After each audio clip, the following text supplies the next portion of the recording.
comment construire un second cerveau.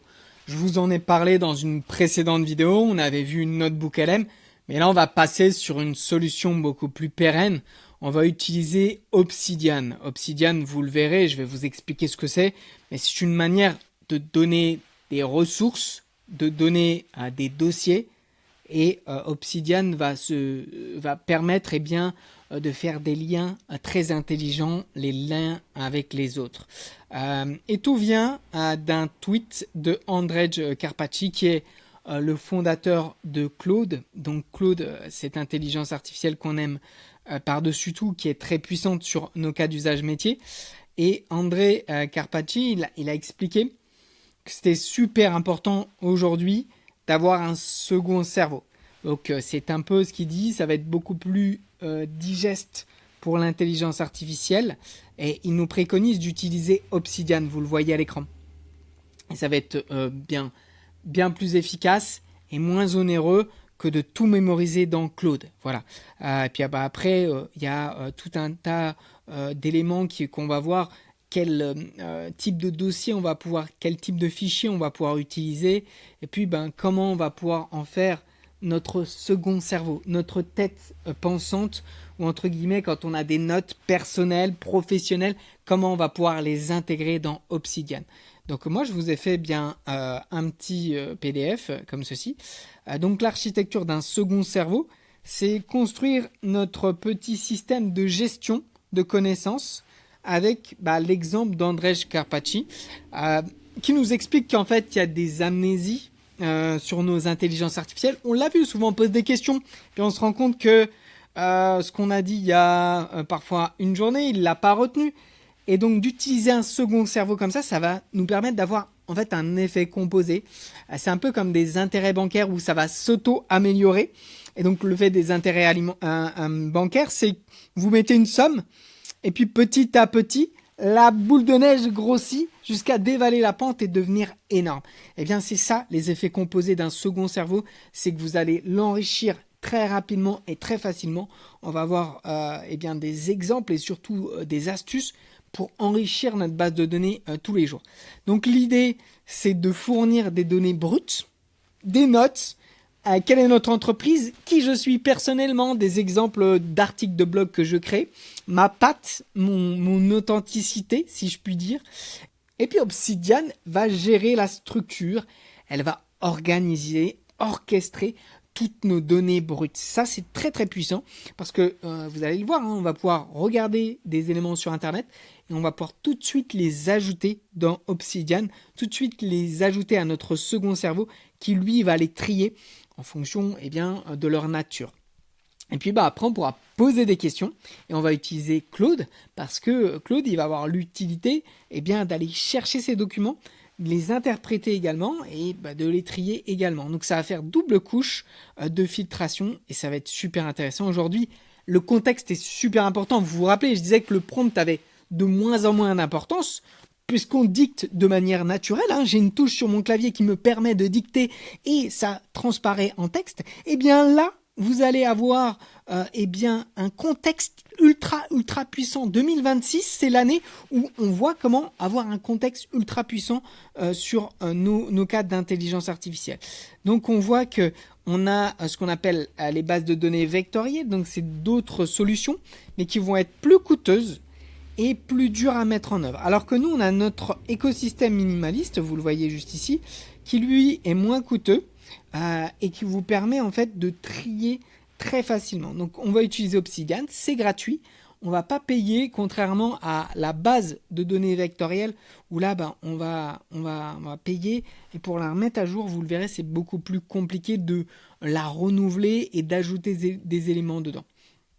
Donc là on a un peu l'architecture d'une maison.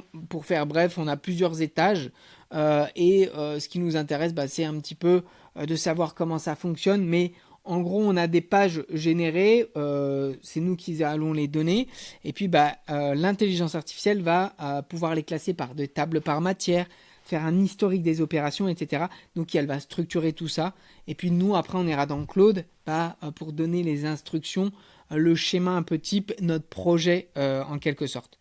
Alors on le voit, moi je pourrais capturer facilement des données. Donc il y a une intégration dans Safari ou dans Chrome. Vous allez, quand vous êtes sur une page, vous allez pouvoir l'enregistrer directement en cliquant sur un bouton. Donc ça, je vous le montrerai, c'est assez efficace. Et puis voilà, après, on pourra le dire, je viens d'ajouter un article. Je veux que tu le découpes et tu l'intègres dans mon cerveau.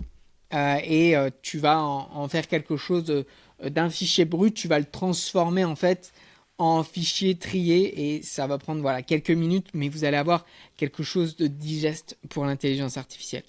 Donc ça va se passer en nœuds comme ça, hein. On va rentrer tout de suite dans Obsidian. Alors, regardez à mon écran, c'est l'application qui est juste ici. Vous l'avez sur la partie de droite, elle est juste là. Et donc ça, c'est un peu là ce qu'on voit à l'écran en fait, c'est mes différents plugins. Donc regardez, en fait ça, c'est toutes mes vidéos YouTube. Si vous regardez, ce sont des vidéos YouTube que j'ai fait, Perplexity, 39 clients, j'ai automatisé 80% de ma prospection. Tout ça, c'est des vidéos YouTube que j'ai ajoutées très facilement. Il y a des informations clients, donc une base de données clients juste ici, qui est mon personnatif, c'est-à-dire le type de client qui vient vers moi et qui m'ajoute. Puis des informations de mon entreprise, ma charte graphique, le logo de mon entreprise. Donc ça, c'est toutes les informations de mon entreprise et des informations personnelles que j'ai enlevées pour le cas de cette vidéo, mais je pourrais lui donner des informations sur ma santé, des analyses sanguines, des choses comme ça. Et pour vous dire, Obsidian, il est entièrement basé sur des notes privées. C'est-à-dire qu'il a un serveur privé et vous n'entraînez aucun modèle, c'est entièrement privé. Donc regardez bien, hein, vous l'obtenez gratuitement, vous le téléchargez en tant qu'application. Et vos pensées sur les votes Obsidian stocke les notes en privé sur votre appareil. Moi, c'est des dossiers que j'ai dans mon ordinateur. Votre esprit est unique, donc on peut ajouter des plugins, et c'est ce qu'on va voir après, c'est-à-dire on va pouvoir le connecter à Claude. C'est ce qu'on a fait. Voilà, idée d'étincelle. Donc après, elle va faire des liens, des petites étincelles entre toutes vos notes. Et c'est ça qui est puissant, c'est qu'aujourd'hui, ça va être un chef d'orchestre qui va pouvoir aller piocher dans tous les éléments et vous donner la meilleure recette. Donc Obsidian, c'est ceci. Et moi, je vais vous montrer un élément, par exemple, ça, je voudrais vraiment l'enregistrer dans ma base dans Obsidian. Hein. Donc vous vous rappelez, Obsidian, ça se représente avec un graphique comme ça, qui est assez puissant. Où on a tous nos éléments. Là, on a nos vidéos YouTube, on a nos infos personnelles, on a notre charte graphique. Donc, vous voyez, à chaque fois, c'est des modules qui se grèvent comme une pieuvre. Et moi, je vais ajouter, donc on ne l'a pas encore, mais je vais ajouter ce fameux article qui sont les cas d'usage. Regardez, laissez-vous inspirer parce que vous pouvez faire avec Claude. Donc là, on a une liste avec tout un tas de cas d'usage que je peux faire dans Claude. Donc par exemple, si je passe un petit peu, je peux faire tac. Voilà, créer une page web. Donc là, si je rentre dedans, dans Claude, vous allez voir que je vais pouvoir avoir décrivez la tâche. Donc j'ai même carrément le prompt. Aidez-moi à créer une page HTML, etc. Donc c'est vraiment très intéressant. Je veux vraiment avoir dans Obsidian tous ces cas d'usage. Donc en fait, c'est Anthropic qui met à disposition. Regardez, on pourrait créer un diagramme du corps humain. Ça, je l'ai fait dans une vidéo. Vous avez le prompt ici. Vous le mettez dans Claude. Regardez, je mets Ask Claude. Et puis hop, je rentre dans Claude et j'ai directement l'invite, le prompt qui est généré. Ça, c'est très fort. Et moi, ce site, je me dis, waouh, c'est vraiment une pépite. Je vais vraiment le mettre dans Obsidian et ça pourra me servir à trouver des cas d'usage pour ces vidéos. Et bien dans ce cas-là, regardez bien, je vais cliquer sur Obsidian Web Clipper, juste ici, et je vais l'ajouter à Obsidian. Là, je lui mets toujours autorisé. Voilà.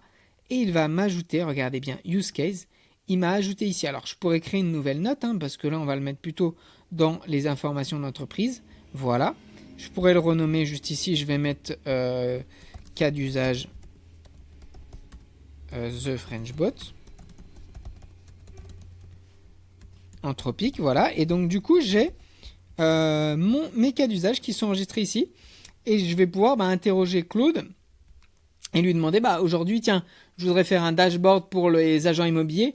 Est-ce que tu as des cas d'usage Si oui, tu peux me les lister et tu peux me donner les prompts. Et il ira chercher dans notre site internet les cas d'usage. C'est ça qui est très très puissant aujourd'hui.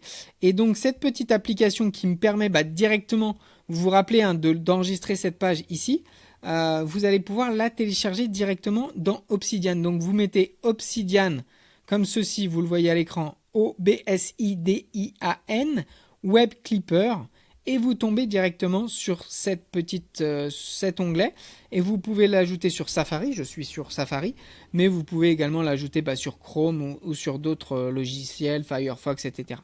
Voilà, c'en est à peu près tout pour cette vidéo. Donc on le voit en formation comment installer Obsidian. Alors c'est légèrement complexe. En fait, moi je l'ai installé avec Claude Code. Vous le voyez ici, j'ai mon terminal qui est ouvert et je lui demande dis-moi comment connecter Claude Code à Obsidian. Et donc j'ai fait la connexion avec Claude Code. Et tout ça, tous ces éléments pour créer un second cerveau, on le voit en formation. On a 2 jours de formation. Mercredi 29 avril avec 7 heures de live ou en présentiel. Et puis après, on aura 14 heures de e-learning. Donc, on va voir Claude dans Excel, Claude dans PowerPoint, générer des PDF, des images avec Nano Banana. Et puis, créer notre second cerveau. Ça, on va le voir également en formation. Avec donc 14 heures de e-learning. Et rebelote, le mercredi 20 mai, on a 7 heures de live ou en présentiel. Et vous avez de nouveau les 14 heures de e-learning. Et vous avez du coaching personnalisé. Pour ça, vous avez juste à m'écrire un petit message ou à commenter formation. Et je vous enverrai le lien vers un coaching de 30 minutes à mes côtés qui va vous permettre d'avoir le prix, de me poser toutes les questions que vous avez besoin. Et puis je prends du temps avec vous. Voilà. Je vous souhaite à tous une très bonne journée et je vous dis à très vite.